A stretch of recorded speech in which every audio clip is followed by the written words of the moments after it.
Do you want to know how I created this animated bar graph of the market cap of the most valuable company using a single prompt with AI? First, you go to timedora.com sign up, and then tap on Create New. Then type in the prompt.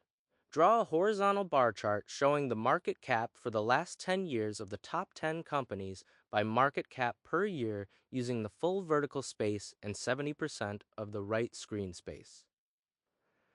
You can also see that I typed additional specifications for the video I have in mind. Once you are done, hit send. You will see Timedora gaze to planning, fetching data, and figuring out how to do the animation. After a few minutes, you will see a workflow graph showing the nodes created.